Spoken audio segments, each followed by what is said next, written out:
Hello students. Last lecture में हम part 2 झुमका ये चैप्टर देख रहे थे। इस पार्ट के बारे में अध्ययन कर रहे थे। ये पार्ट हमारा अधूरा है जिसे हम आज के लेक्चर में पूरा करेंगे। सो स्टूडेंट्स, झुमका लास्ट लेक्चर में हमने कहाँ तक फिनिश किया है वो देखने से पहले हमने लास्ट लेक्चर में क्या देखा था वो उसका एक सारांश देखेंगे। झुमका जो कि सुशील सरित इनके द्वारा रचित यह कहानी है, बड़ी ही अच्छी कहानी है। इसका आधा अध्ययन हमने कर लिया है। स्टूडेंट्स, इनका परिचय हमने देखा है। तत्पश्चात हमने यह देखा कि लेखक ने हमें इस कहानी में बताया क्या है। इस कहानी में हमने देखा है कि लेखक हमें एक अच्छा आदमी बनने का प्रोत्साहन देते हैं। इस कहानी में कांति नाम की एक महिला रहती है जिसका झुमका घूम जाता है और वह पूरे घरों भर में झुमका अपने ढूंढने लगती है। वह हर जगह, हर बिस्तर, हर अलमारी को ढूंढ कर, टटोल कर झुमका ढूंढने की कोशिश करती है। उसने अपने घर के खर्च में से निकाल कर वह झुमका खरीदा था, जो कि उसमें का एक जोड़ी उसका झुमका घूम गया था। वह अपने पति को एक सरप्राइज़ देना चाहती थी, लेकिन उससे पहले वह झुमका उससे खो गया। अब स्टूडेंट, वह झुमका कहाँ मिला उसे, इसके बारे में हम आगे कहानी में देखेंगे। तो स्टूडेंट्स, जैसे ही झुमका के बारे में हम देखेंगे, झुमका कहानी का आगे का चैप्टर कंटिन्यू करेंगे। आज सुबह रमा के आने पर जब कांति ने उस झुमके दिखाए तो अरे, इसमें बगल वाला मोती तो टूटा हुआ है। ऐसा किसने कहा? रमा ने।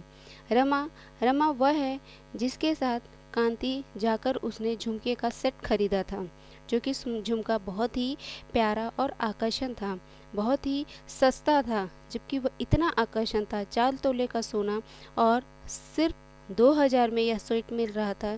इसलिए झुमका कांति ने उसे लिया। तो जब रमा आई तो रमा ने देखा कि झुमके का एक सेट, उसमें से कुछ उसमें कमियां हैं, वह टूटा हुआ है। उसने मोती की तरफ इशारा करते हुए कांति को बताया। उसने यह भी कहा कि अभी चलकर ठीक करा ले, नहीं तो क्या होगा कि अतिरिक्त राशि लिए ठीक हो जाएगा, वरना बाद में वह सुनार माने या ना माने। कांति कहती है, रमा यह कहती है कि चल के हम ठीक करा ले, नहीं तो बाद में सोनार जो है वह माने ही ना माने, तो इससे अच्छा है पहले चलकर हम इसे ठीक करा लें। ऐसा सोचकर तुरंत रमा के साथ रिक्शे में वह चली गई। रमा और कांति दोनों रिक्शे में बैठे और झुमका का सेट बनवाने के लिए सुनार के पास गए।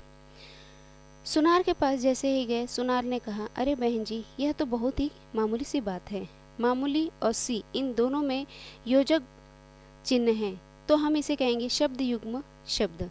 जब दो शब्दों के बीच में यह योजक चिन्ह मिलता है तो हम इसे शब्द युग्म शब्द कहते हैं।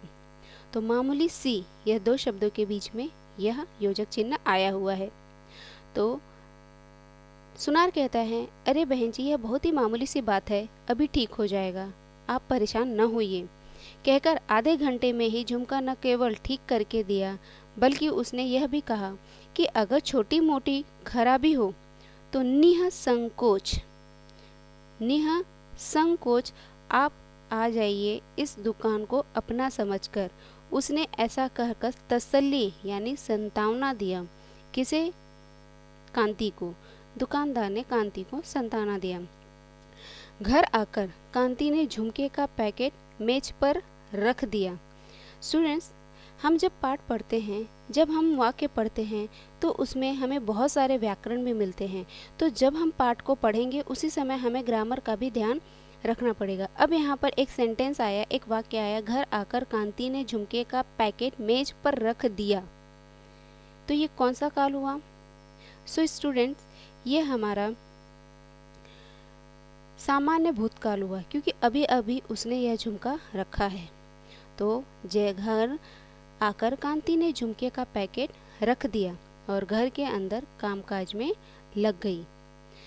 कामकाज निपटाकर जब कांति ने पैकेट उठाकर अलमारी के लिए में रखने के लिए जब उसने झुमके पर नज़र डाली तो उसने देखा कि दूसरा झुमका कहाँ गया। यह कांति के समझ में ही नहीं आ रही थी।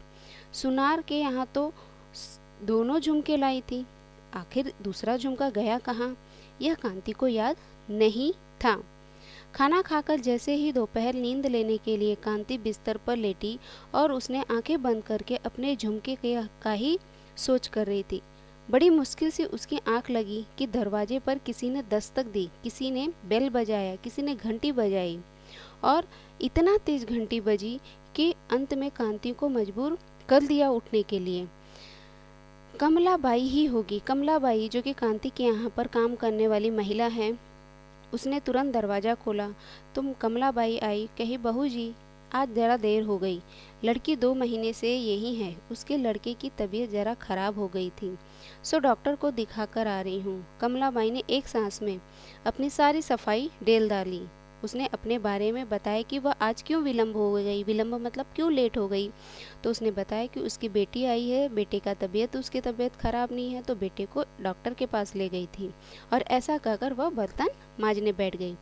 कमलाबाई की लड़की 2 महीने से मायके में है। यह खबर कांति के लिए नहीं थी। क्यों, उसका घर वाला कहीं ट्रांसपोर्ट कंपनी में नौकरी करता है, ऐसा कांति ने पूछा कि उसका आदमी जो है घर वाला है वो तो ट्रांसपोर्ट कंपनी में काम करता है। कमलाबाई ने कहा हाँ, पर नौकरी पक्की हुई है तब से उन लोगों की तो आंखें ही फट गई है। कहते हैं कि 2-4 गहने ही भी नहीं दिए माँ ने। कमलाबाई कहती है कि उसके ससुराल वाले कहते हैं कि इतना भी नहीं कि अपनी बेटी के साथ 2-4 गहने दें। बताइए बहू जी, चौका बासन जब मैं करती हूँ तो आखिर कितना मैं कमाऊंगी।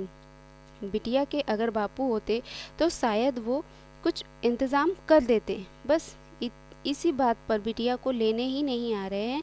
एक गहने के कारण मेरी बेटी को वो लोग लेने नहीं आ रहे हैं। कमलाबाई ने बर्तनों को झबिया में रखकर आई आंखों की कोरों को कोहनी से पोंछ दिया, यानी उसके आंसू आने लगे और उसने अपने कोरों से उसे पोंछा। सहानुभूति के 2-4 शब्द कहे कांति ने। इस महीने की तू अब पगार लेती जाए, यानी अब वह उसके प्रति दया भाव दिखा रही है, उसकी मदद कर रही है। कौन, कांति। और उसे सूखे हुए कपड़े उठान, यह थोड़ी सी उसे संतावना देते हुए वह अपने काम में कांति चली जाती है। कपड़े समेट कर जब वह आती है तो कमलाबाई बर्तन में किचन रख कर जाने के लिए, अपने घर जाने के लिए तैयार हो जाती है। कहकर कांति ने पर्स में से 100 के 2 नोट निकालकर कमलाबाई के हाथ में रख दिए। कांति ने कमलाबाई को कहा, तुम ये 200 रुपये ले जाओ और ज़रूरत पड़े तो और मांग ला। इस तरह कहकर उसने 100 के कम से कम 2 नोट उसने निकाल कर दिए।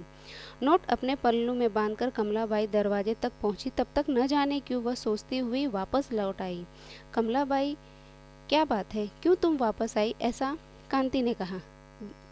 कमलाबाई ने जवाब दिया, बहू जी आज दोपहर में जब बाजार से मैं घर आ रही थी तो वहाँ पर रास्ते पर यह पड़ा हुआ मिला। कम से कम 2 तोले का तो होगा बहू जी। मैं कहीं बेचने जाऊंगी तो कोई समझेगा मैं चोरी की हूँ। क्योंकि मेरी स्थिति उतनी अच्छी है नहीं तो लोग यही समझेंगे कि मैंने ये झुमका चुराया है। आप एक काम करो, इसे बेच दो। यानी जो कांति का घुमा हुआ झुमका था वो कमलाबाई के पास था, कमलाबाई को कहीं से मिला था। उसने कहा कमलाबाई ने कांति को कहा कि इससे कोई आप हल्के फुल्का गहना बिटिया को दिलवा दूंगी, ससुराल खबर भी कर दूंगी। कहते हुए कमलाबाई ने एक झुमका अपने पल्लू से खोलकर कांति के हाथों में दे दिया। अरे यह विस्मयादि बोधक अव्यय है। अरे यानी विस्मयादि बोधक अव्यय, यह शब्द अव्यय जो है वह विस्मयादि बोधक अव्यय है। कांति के मुंह से अपने खोए हुए झुमके को देखकर एक शब्द ही निकल सका। अब कांति की इस तरह की आवाज़ सुनकर कमला भी डर गई। उसने कहा, मेरा यकीन कीजिए, मेरा विश्वास कीजिए, मैंने यह रास्ते में ही झुमका मुझे पड़ा हुआ मिला। कमलाबाई उसके मुंह से अरे शब्द सुनकर सहम गई। सहम मतलब डर जाना। वही वह बात नहीं है, कांतिबाई ने कहा। दरअसल कुछ कहे इससे पहले ही कांति को कमलाबाई की गरीब बिटिया के बारे में याद आने लगी कि उसकी बेटी की जो स्थिति है, दशा है, वह सोचकर कांति के आंखों के सामने उसकी बेटी का चेहरा नाचने लगा। उसकी विशेषता दिखने लगी कि दुबली पतली सी लड़की होगी, गंदुमी रंग की कमज़ोर सी लड़की होगी, बेचारी होगी, जिसे 2 महीने से उसका पति सिर्फ गहने के लिए मायके में छोड़ दिया है।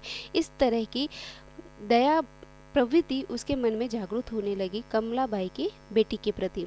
कांति को एक पल को यह लगा कि सामने कमलाबाई नहीं, वह उसकी बेटी कोई खड़ी हुई है। झुमके का एक सेट का खोया हुआ झुमका चमक रहा था।